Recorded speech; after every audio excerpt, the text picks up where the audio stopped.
hold on to that procurement breaches bit as well, because that's one of the issues that you are raising in the petition.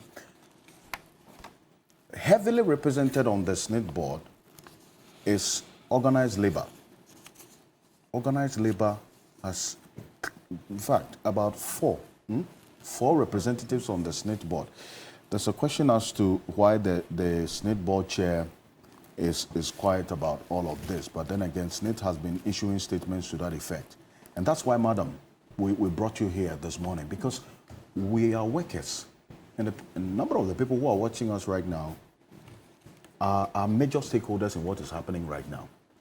And you are our representatives on the board of SSNIT. Four organized labor representatives on SSNIT's board. So, question is, why did you not say anything about this until 3 days ago when you organized this press conference? When, according to SSNIT, this transaction started as far back as, at least conversations about this transaction started as far back as 2018, and then 2022 they put out an expression of interest. Why the silence? It's interesting, but you know how boardroom discussions go. You have a discussion with everybody at the table, and there are four of you, and you are outnumbered. You say heavily represented, organized labor, heavily represented. Four is heavy. Okay, so fine. I won't hold you to that view. I mean, you're entitled to it. Indeed. So the discussion starts 2018, as you rightly pointed out. And then the representatives unanimously say, no, hold on. So this is 2024, and you've been listening to some of the adjectives used to discuss this. Now it's been fast-tracked. So when you have discussions at the table, and every now and again you say, no, we can't do this, hold on. I mean, in your discourse, I don't think you quickly run to your constituents. You actually, that is why you're there to represent, to ward off anything that is not in the interest of your organization. So you're saying organized labor at every point in time opposes? I am saying that from 28, it's not organized labor, it's the representatives of the board. From 2018 have been speaking, and they've been saying, and we can go to SSNIT minutes of the board, the governing board. They said from 2018, we've been warding this off. And you know that in recent months, you know, there have been some very significant changes in SSNIT. Nobody is looking at that.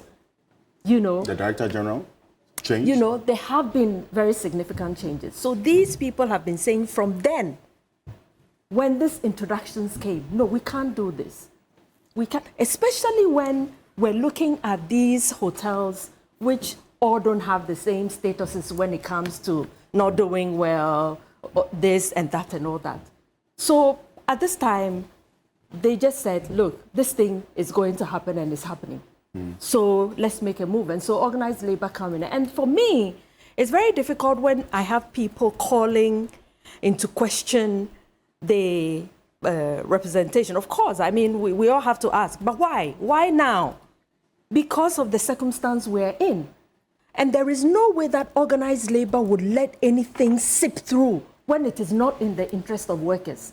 I want to be given just one instance where organized labor has sat by for any worker to even where, of course, you know, organized labor are representative organizations that have come together to form themselves. And there are people who are Ghanaian workers who have one kind of problem, challenge or other, that TUC goes to support, that NAT goes to support, that CLOSA goes, just because they're Ghanaian workers. So for me, well, this has come at a late stage, you know, but then it is just as well that it's coming at this time because, I mean, the representatives have been raising these issues, and when we look at their inputs, at this time they said, no, we can't sit down because these people are serious about doing this. And so have raised the issue. For me, yeah, better late than never. It's instructive that you make a point that this transaction appears to have been fast-tracked. What do you mean? Well, fast-tracked because we have had all the information from Honorable Okujitu. You are, and also based on your question, you are asking why the transaction hasn't gone through yet. So why are inspections being done? Why are we behaving as if it's a fait accompli? So we can go there and inspect and look at how we're going to manage things and all that. And so if it is not fast-tracked, right, would you be going to the property? Will Honorable Brian Champon be going to the property to inspect the property when really you know that you're having a negotiation which is not complete?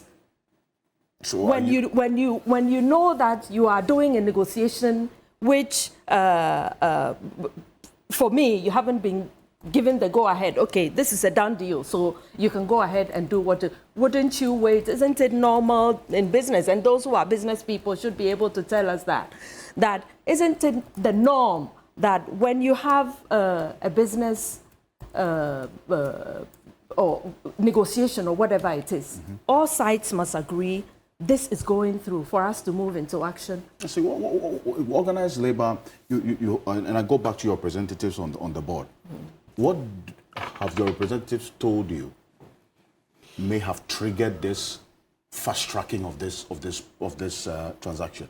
What are they telling you?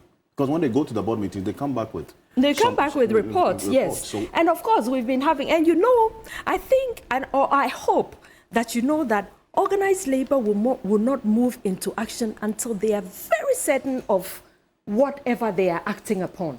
I hope you know that.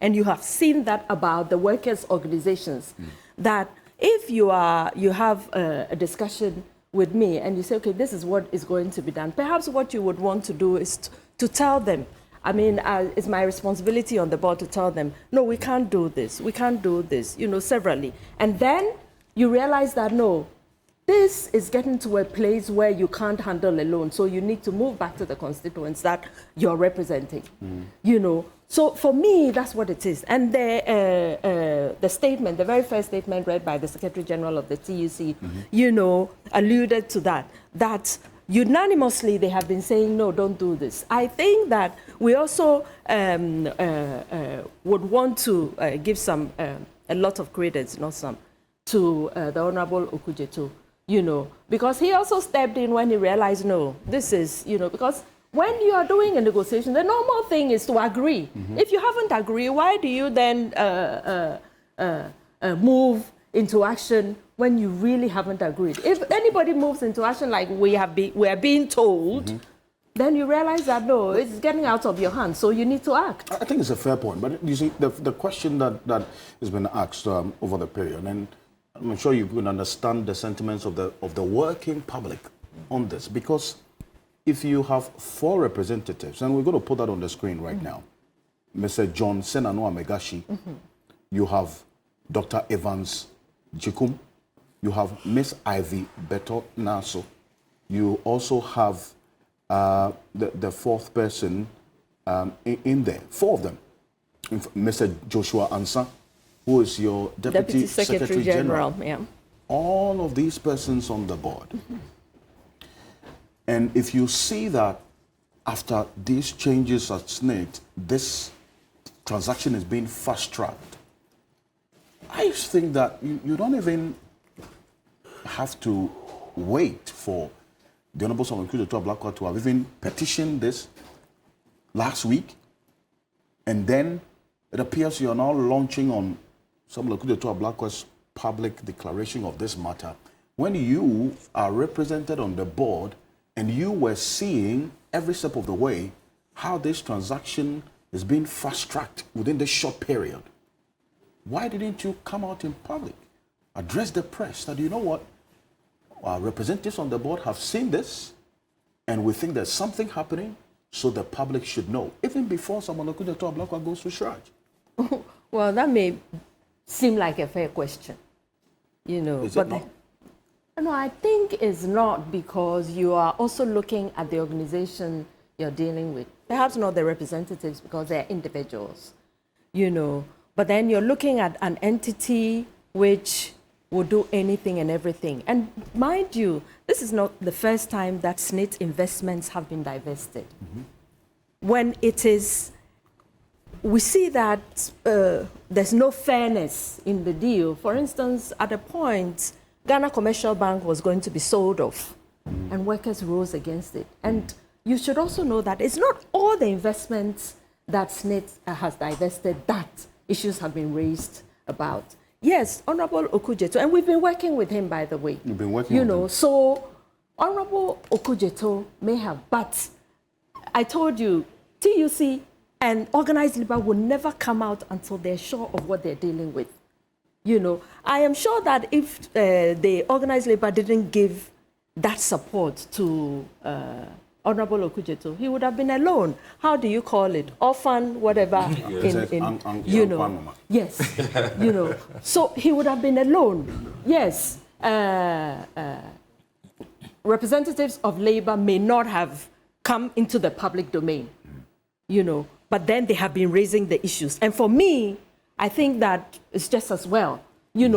We would look at the fact that, Honorable Okujeto may seem to have taken the wind out of the sail of organized labor. Really, for me, it's neither here nor there. It doesn't make any difference. But if this sale had gone through, let's assume, and then after it had gone through, then organized labor comes and says, you know what, we've been speaking, but our voices were not loud enough. How do you think workers will take that? No, but then the thing is, I don't think we're in a straitjacket situation.